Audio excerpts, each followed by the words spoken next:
Bonjour à tous, j'espère que vous allez bien. Aujourd'hui je vous retrouve dans cette nouvelle vidéo pour vous montrer comment réaliser ce gâteau très simple que vous pourrez décliner très simplement aussi.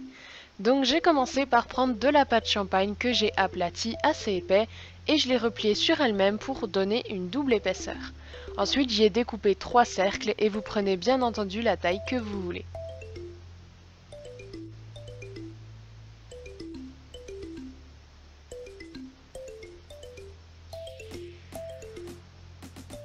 Et j'ai ensuite pris de la pâte caramel que j'ai également aplatie, un peu plus fin cette fois, et j'y ai découpé 2 cercles.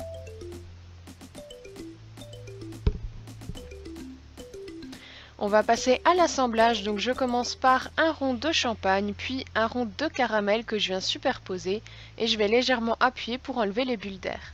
Ensuite je remets un rond champagne et un rond caramel, et je finis par la dernière plaque champagne.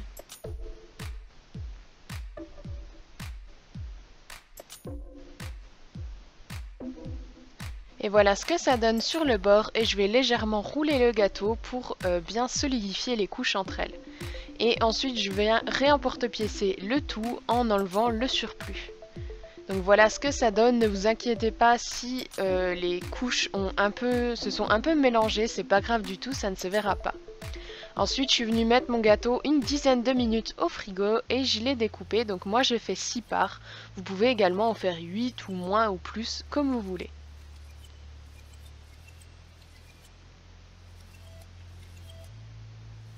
Et donc voilà le résultat à l'intérieur. Ensuite pour la texture, j'ai décidé de texturer uniquement la pâte champagne et pour ça c'est très simple.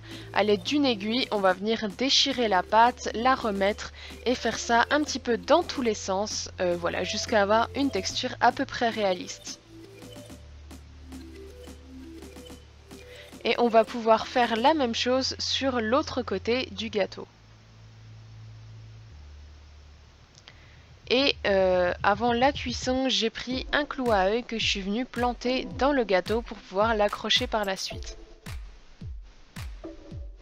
Et comme je viens de vous le dire, je suis venue pré-cuire mon gâteau une quinzaine de minutes au four. Une fois que la création est refroidie, j'ai utilisé un coulis à base de pâte chocolat et de fimo liquide et je vais recouvrir le dessus et la tranche du gâteau.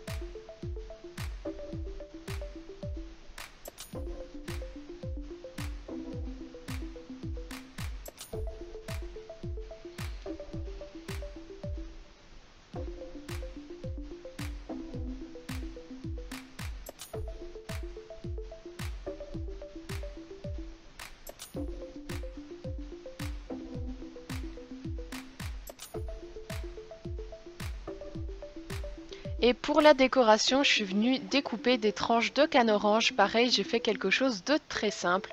Et après, je les ai disposées sur le dessus de mon gâteau et ça va accrocher grâce au coulis.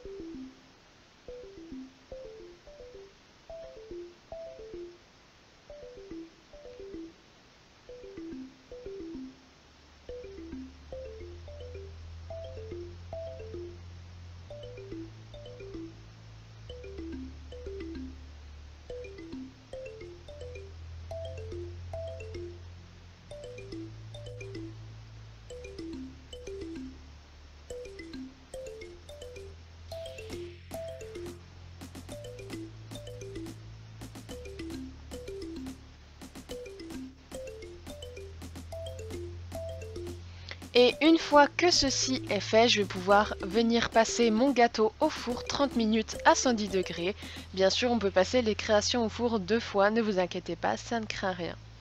Ensuite, une fois que la création est bien refroidie, je vais venir utiliser un vernis mat pour toutes les parties champagne de mon gâteau.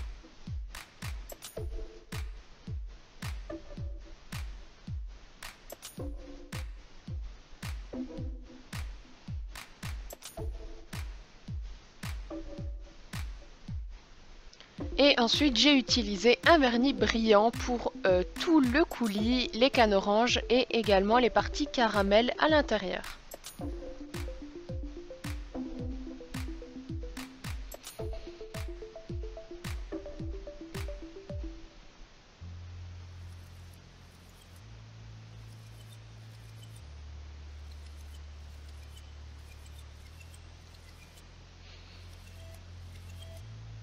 Ensuite, je suis venue retirer la tige à œil pour la coller avec de la colle. Moi, j'utilise de la colle E6000, voilà, mais vous utilisez la colle que vous voulez.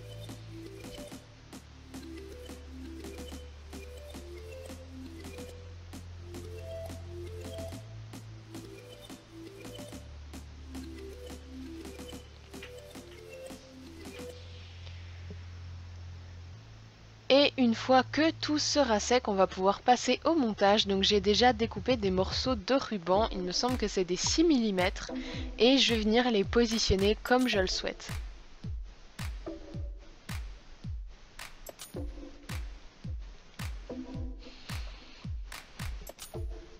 Je vais aussi légèrement brûler le bout des rubans, donc faites très attention pour ne pas qu'il s'effiloche. Et je vais venir mettre une petite griffe que je vais serrer avec une pince plate tout à fait classique.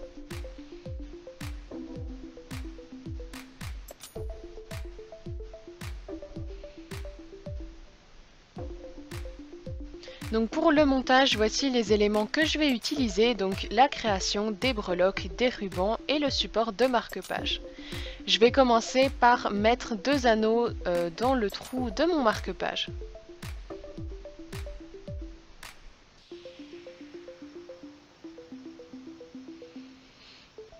Et je vais ensuite en rajouter pour créer une petite chaînette, voilà, pour que la création soit un peu plus basse.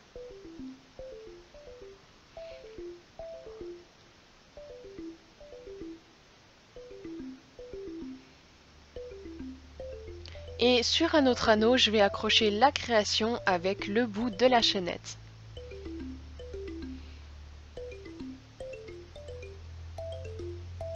Toujours avec un autre anneau, je vais venir fixer les rubans sur le haut du marque-page.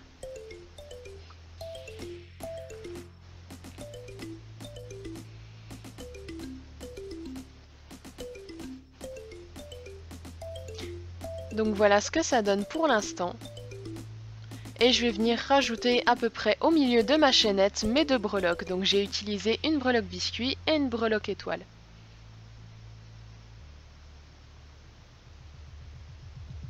Donc voici où on en est. Et la dernière étape, c'est de mesurer les rubans, de les couper et de brûler le bout pour ne pas qu'il s'effiloche et qu'il soit à la bonne taille par rapport à la création.